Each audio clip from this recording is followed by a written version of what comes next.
Ibu saudara, mari dengan tetap berdiri, kita membuka Alkitab kita, dan kita akan membaca dari Filemon, surat Paulus kepada Filemon.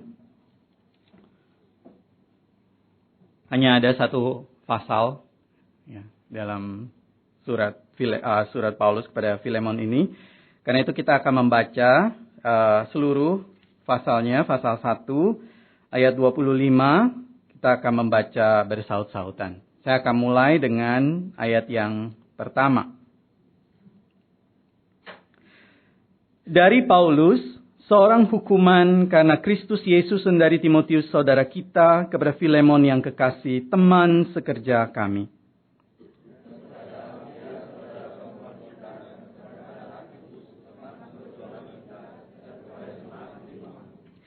Kasih karunia dan damai sejahtera dari Allah Bapa kita dan dari Tuhan Yesus Kristus menyertai kamu.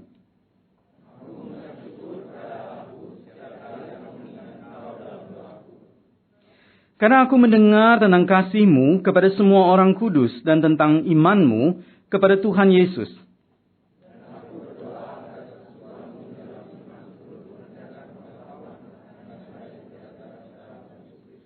Dari kasih-Mu sudah kuperoleh kegembiraan besar dan kekuatan, sebab hati orang-orang kudus telah Kau hiburkan, saudaraku.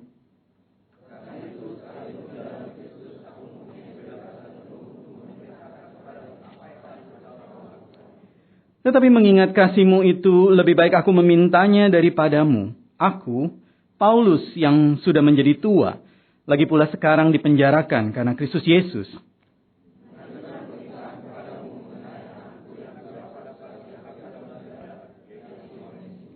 Dahulu memang dia tidak berguna bagimu, tetapi sekarang sangat berguna baik bagimu maupun bagiku.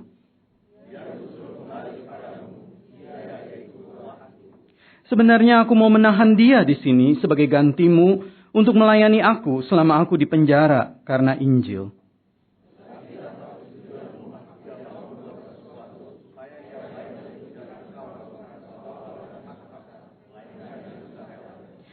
Sebab mungkin karena itulah dia dipisahkan sejenak daripadamu, supaya engkau dapat menerimanya untuk selama-lamanya.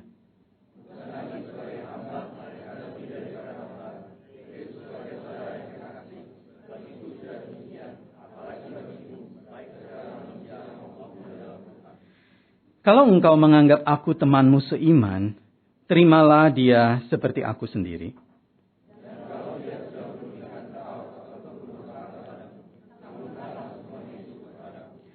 Aku, Paulus, menjaminnya dengan tulisan tanganku sendiri.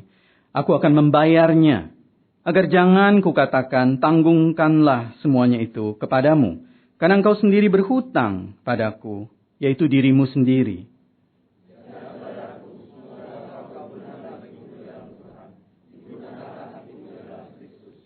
Dengan percaya kepada ketaatanmu, kutuliskan ini kepadamu. Aku tahu lebih daripada permintaanku ini akan kau lakukan.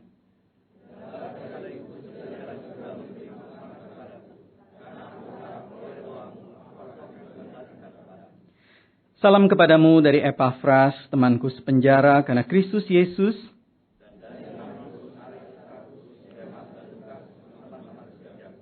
Kasih karunia Tuhan Yesus Kristus menyertai roh kamu. Demikianlah firman Tuhan. Silakan duduk. Selamat pagi jemaat Tuhan yang terkasih. Kita bersyukur kita boleh kembali beribadah dan bersama-sama belajar firman Tuhan. Bapak-Ibu saudara yang terkasih di dalam Tuhan, pagi hari ini kita mau sama-sama merenungkan satu tema tentang kasih yang merekonsiliasi sesama. Mungkin saya perlu sedikit highlight dulu. Ada perbedaan antara pengampunan dan rekonsiliasi, begitu ya. Jadi kalau pengampunan itu adalah sesuatu yang memang diwajibkan kepada kita.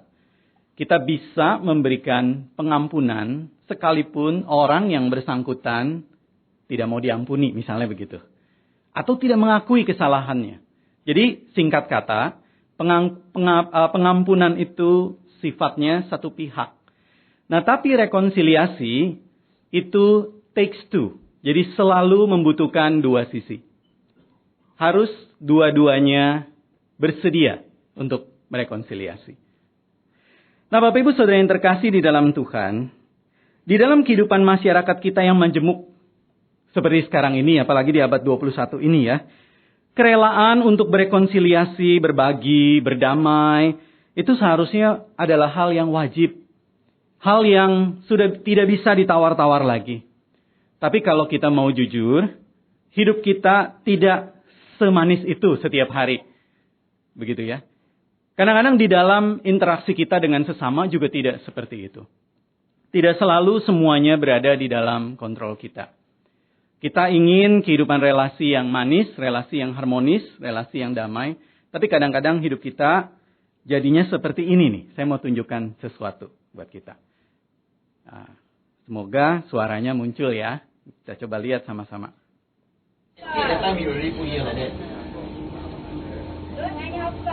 Don't anyhow talk, you see? I like to pull out and put. Cannot.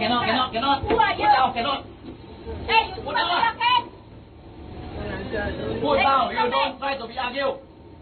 You all along you put here. When I see that time you put here. Put here doesn't mind. It's okay. But then why you bang? Why you bang? You cannot. I cannot bang better. I bang better. Ya udah cukup deh ya. Soalnya saya sendiri yang nonton nggak tahan gitu. Kalimatnya keras-keras sebetulnya gitu. Tapi Ibu Saudara, itu video yang tidak diedit gitu. Jadi itu memang kejadian nyata, real. Itu kejadiannya 3 tahun lalu 2014 di salah satu MRT. Dan waktu saya lihat di YouTube ya, di koleksi YouTube, saya kaget juga. Itu bukan satu-satunya ya pertengkaran yang terjadi di MRT atau di bis gitu. Kalau melihat dari logatnya kelihatannya tetangga kita mungkin begitu ya. Tapi saya berpikir itu pastinya bukan jemaat GPBB gitu. Bapak Ibu Saudara yang terkasih di dalam Tuhan, realita kehidupan kita itu realita yang kasar begitu.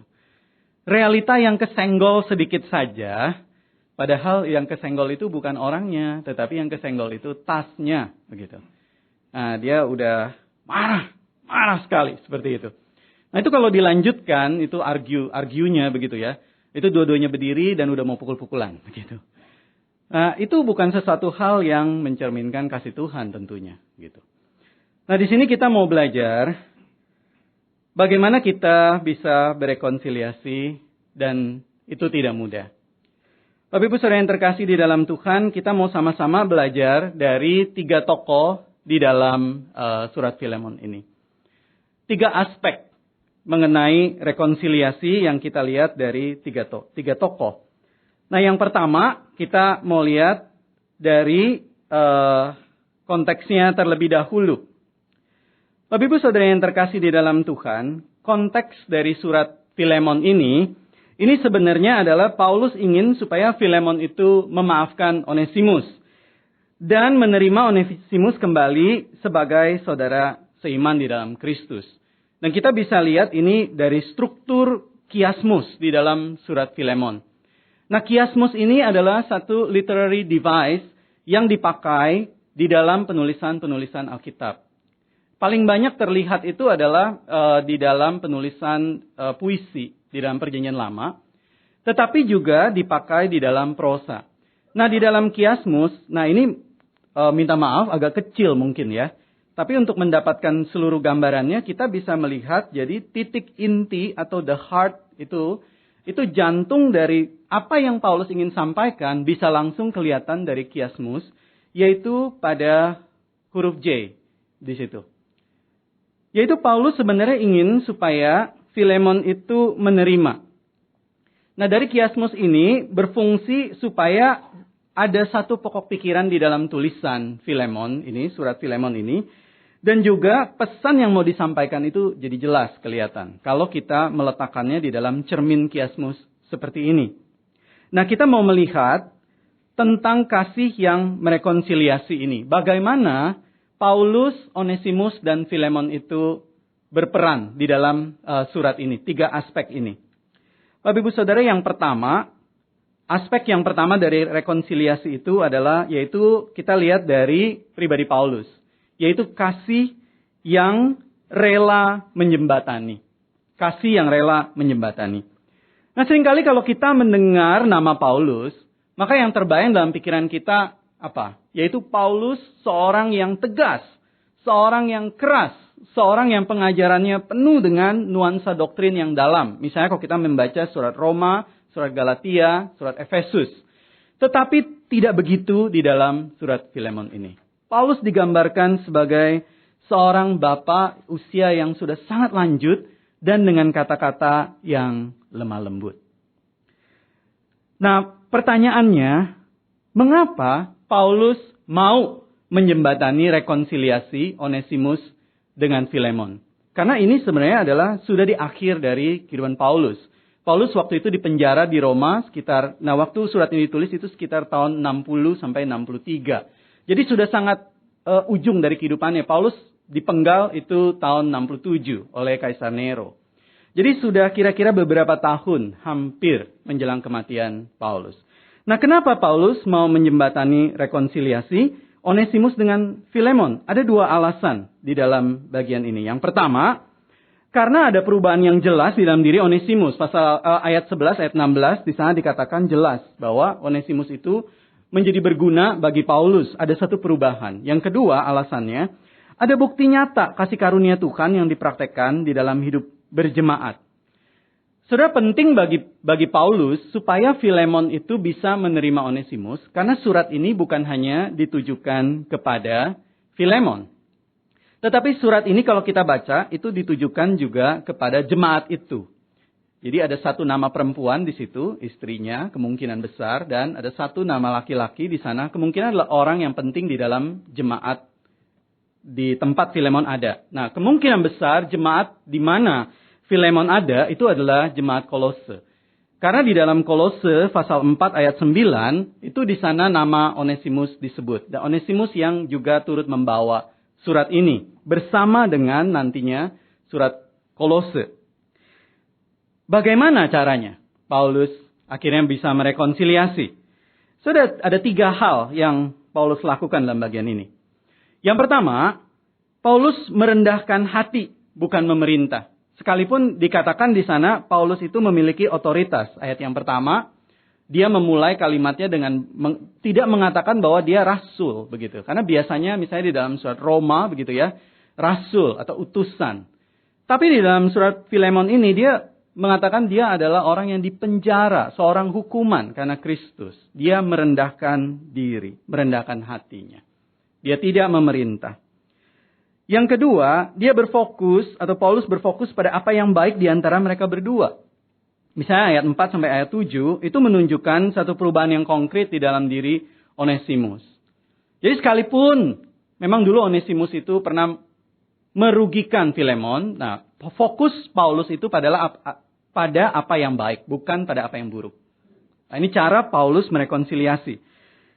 Lalu ayat 17 dan ayat 4 dan ayat 11 dan ayat 16, Paulus itu menunjukkan perubahan dalam diri Onesimus, tetapi juga ayat 4 dan 7, Paulus menunjukkan adanya kualitas kerohanian di dalam diri Filemon.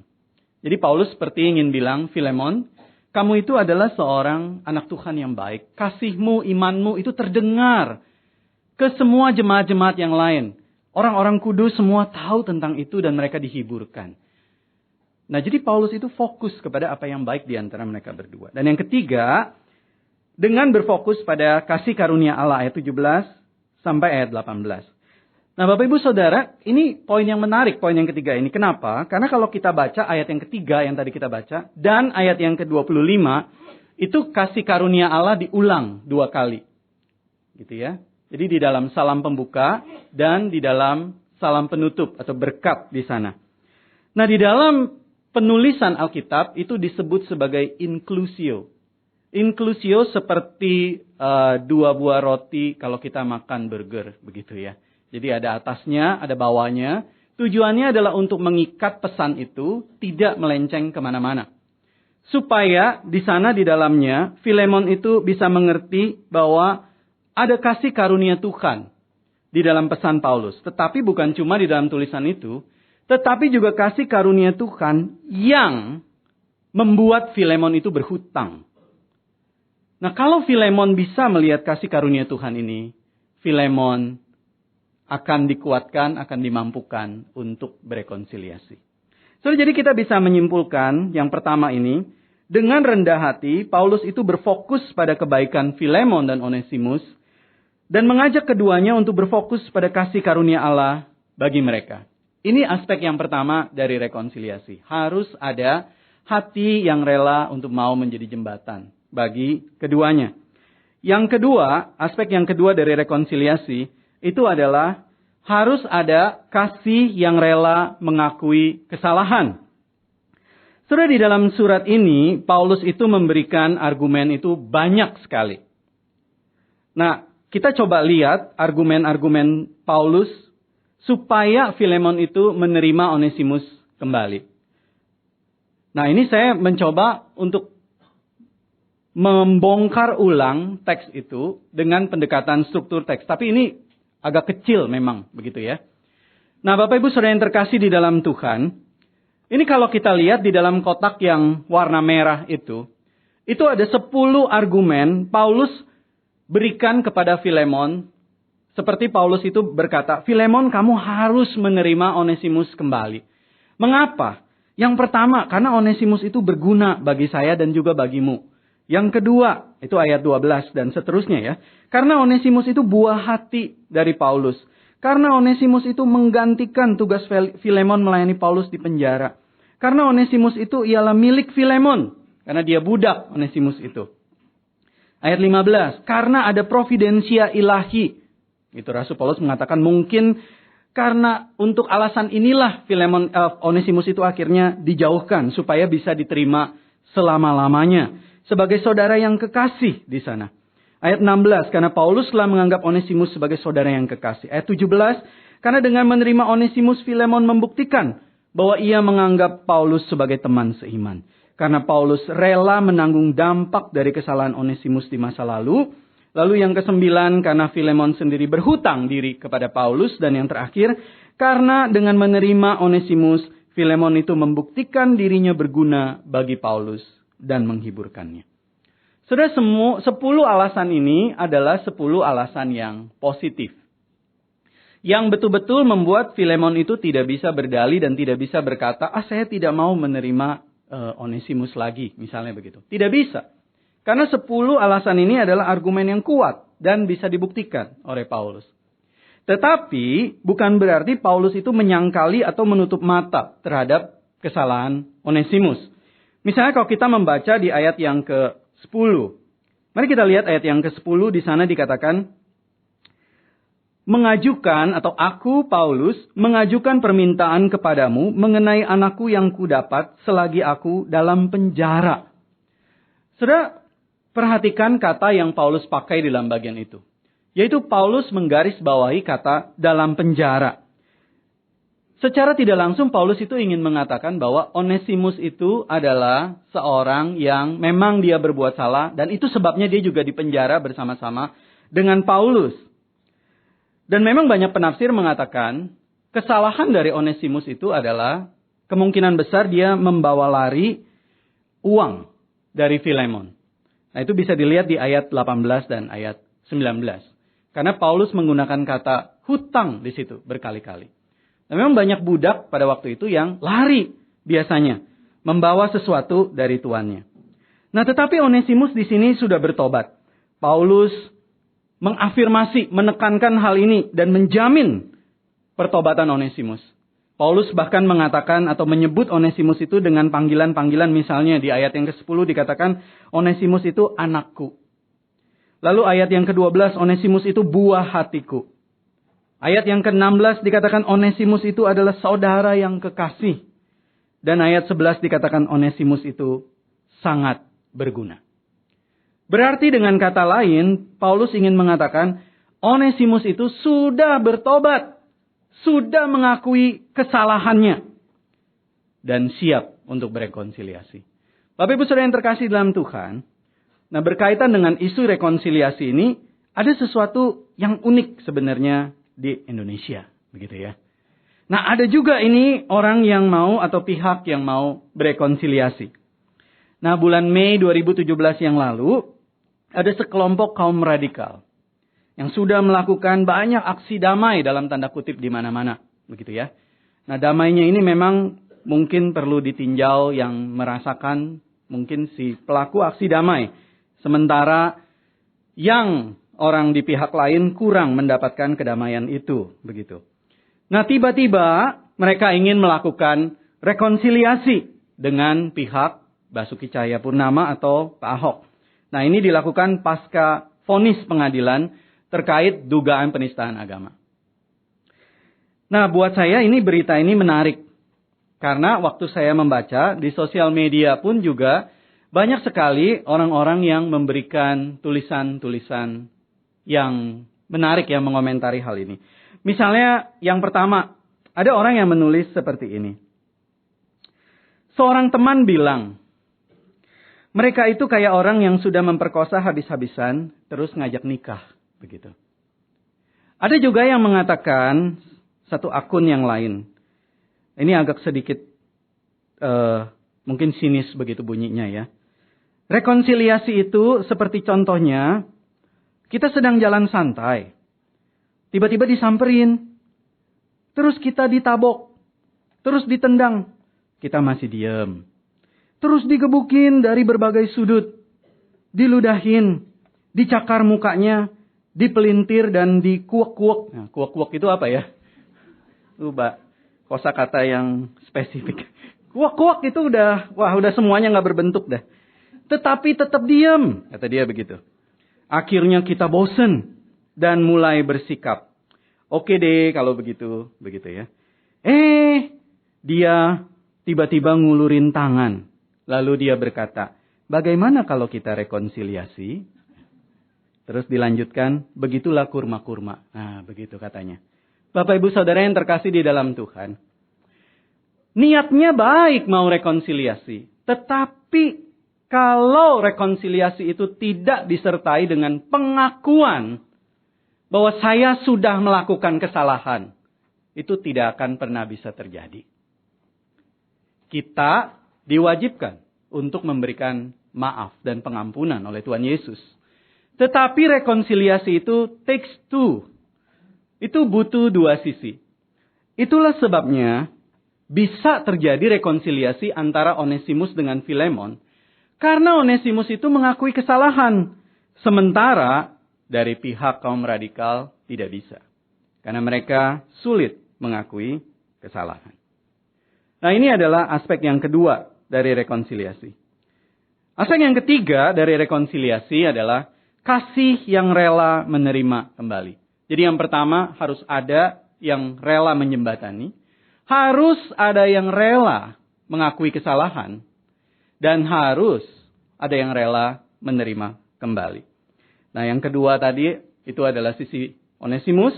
Maka yang ketiga ini adalah sisi Filemon. Saudara, Paulus sudah menjembatani. Onesimus sudah terbukti mengakui kesalahan dan bertobat. Nah, waktu saya membaca surat ini dan mempersiapkan khotbah ini, saya tertarik.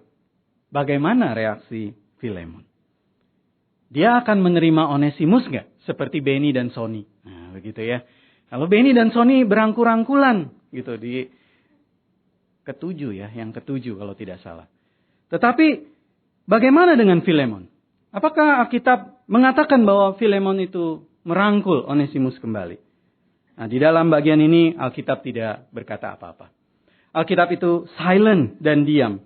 Dan kita hanya diberikan sebuah kalimat Paulus di penghujung surat yang dia tulis. Di ayat 21, Paulus mengatakan, dengan percaya pada ketaatanmu, kutuliskan ini kepadamu. Aku tahu lebih daripada permintaanku ini akan kau lakukan. Nah, Bapak Ibu Saudara yang terkasih dalam Tuhan, nah memang pada konteks pada waktu itu, kalau kita melihat bagaimana kehidupan budak yang hidup di zaman di zaman Filemon dan Onesimus pada waktu itu, budak itu banyak yang lari dari rumah tuannya. Kenapa lari dari rumah tuannya? Karena memang kehidupan mereka tidak selalu mudah. Bahkan lebih banyak kehidupan yang boleh dikatakan kalau kita memandang dari perspektif kebudayaan sekarang, itu adalah kehidupan yang tidak manusiawi biasanya. Dan budak itu diperlakukan seperti properti. Dan kalau mereka ketangkap, artinya mereka lari dari rumah tuannya, lalu mereka ketangkap, dan biasanya banyak yang ketangkap. Pertama dimasukkan penjara lebih dulu, kedua dikembalikan kepada tuannya, dan ketiga, ini sudah boleh dikatakan pasti begitu. Yang ketiga ini hampir pasti, yaitu eksekusi mati. Dan yang berhak untuk mengeksekusi mati itu adalah tuannya. Nah bahkan di dalam kebudayaan Romawi pada waktu itu, pernah ada satu budak yang melarikan diri. Dan ketika budak ini ditangkap, yang dieksekusi bukan cuma budak itu seorang diri. Tetapi seluruh budak di dalam rumah yang dimiliki oleh si tuannya itu. Jadi ada ratusan budak karena dia orang yang kaya sekali. Seluruh budak itu dieksekusi karena satu orang budak melarikan diri. Tujuannya untuk apa?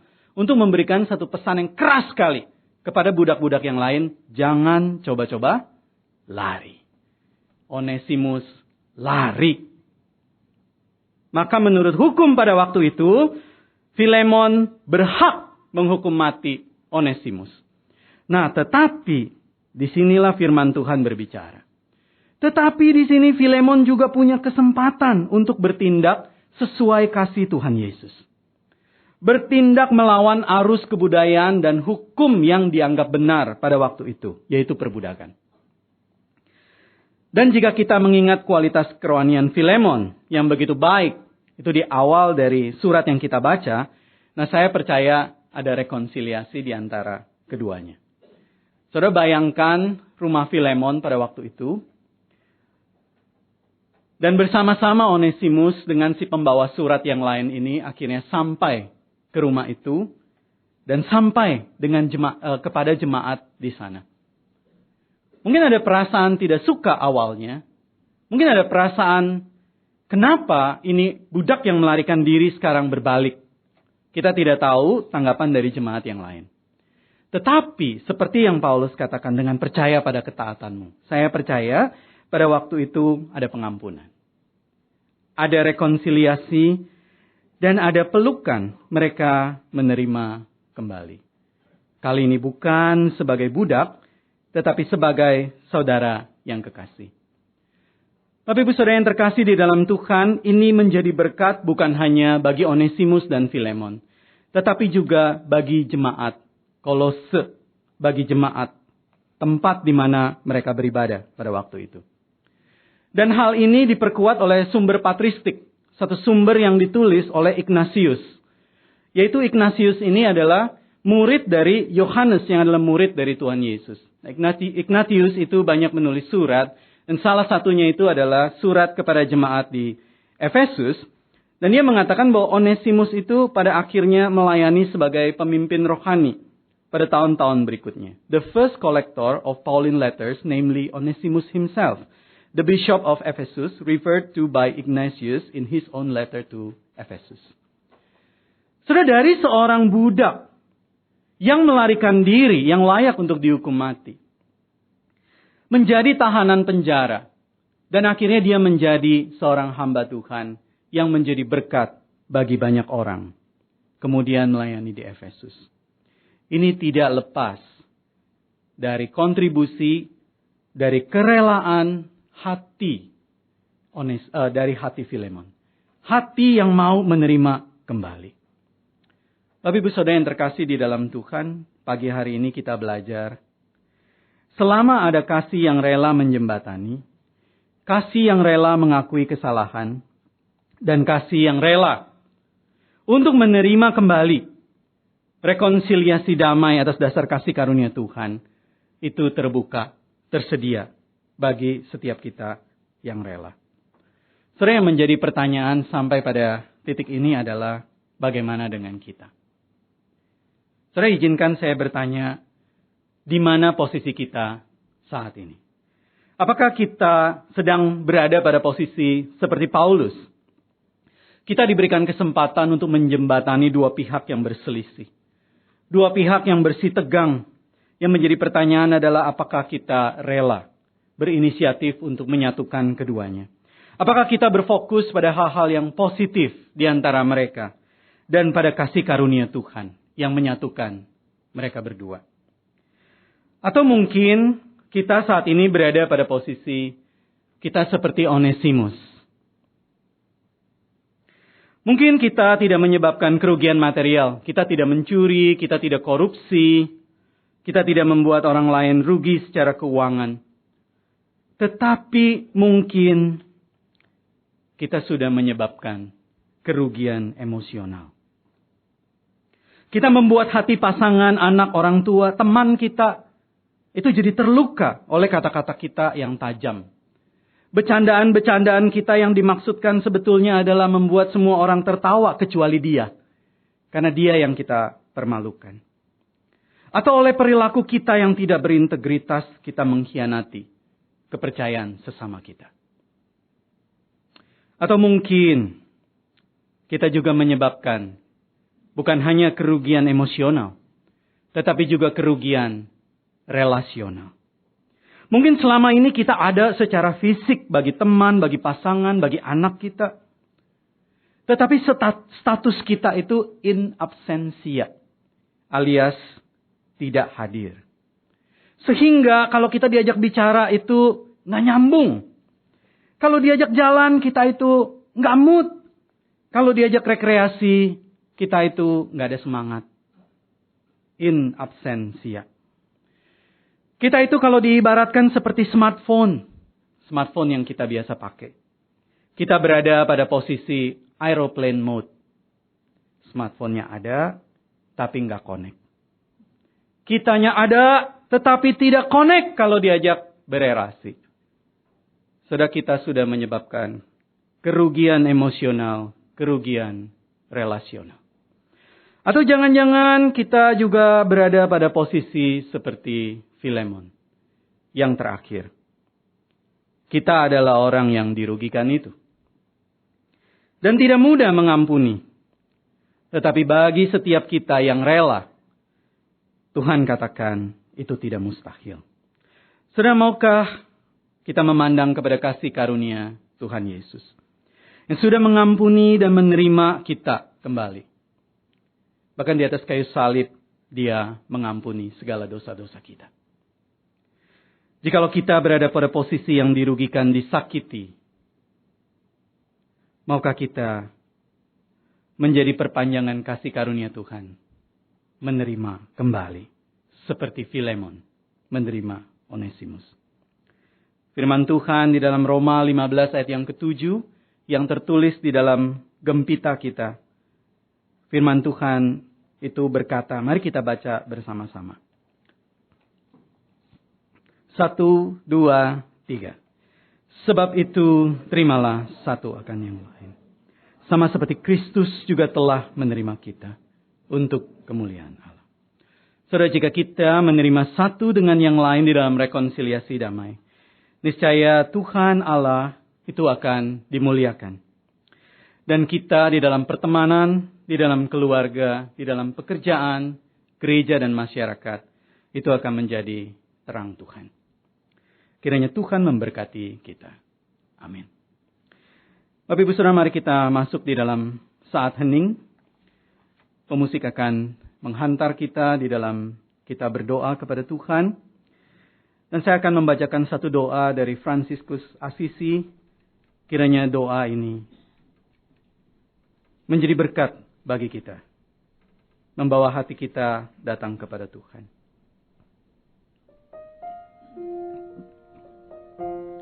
Tuhan, jadikanlah aku alat perdamaian-Mu. Di mana ada kebencian, biarlah ku tabur kasih. Di mana ada luka hati, ku tabur maaf. Di mana ada keraguan, aku menabur iman. Di mana ada keputusasaan, ku tabur pengharapan.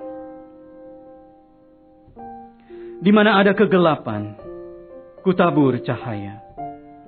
Dan di mana ada kesedihan, biarlah aku menabur sukacita. Oh Sang Guru Ilahi,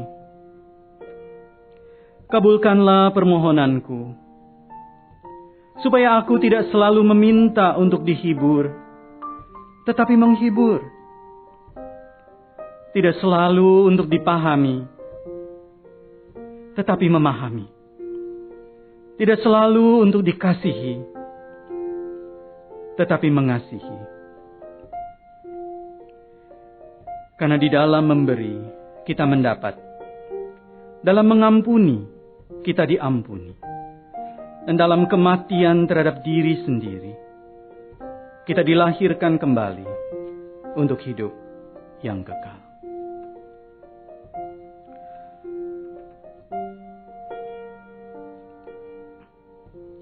Bapa di surga, kami datang kepadamu ya Tuhan, membawa hati kami yang berdoa kepadamu. Kami mohon biar Engkau sendiri yang boleh melembutkan hati kami. Jika ada di antara kami yang masih memiliki permusuhan satu dengan yang lain, ada di antara kami yang jauh satu dengan yang lain, kami mohon Engkau yang mengaruniakan maaf di dalam hati kami, mengaruniakan pengakuan di dalam hati kami, supaya yang jauh itu menjadi dekat, yang musuh itu menjadi sahabat. Di dalam Kristus, supaya kasih karuniamu itu nyata. Terima kasih Bapa. Kami meminta dan mengucap syukur di dalam nama Tuhan Yesus. Dan kami juga ingin membawa syafaat kami kepadamu, untuk membawa orang-orang yang berada di dalam kelemahan, kedukaan, dan sakit penyakit. Kami mohon biar Tuhan sendiri yang boleh menjamah mereka. Bapak, kami berdoa untuk Pendeta Hendra Gosana, Ibu Silas Purnomo, anak Mirele, Bapak Paryono Daniardi, Ibu Ratna Pudiastuti, Ibu Indratni Subiana, Ibu Teti, anak Kristi Gunawan, Ibu Nali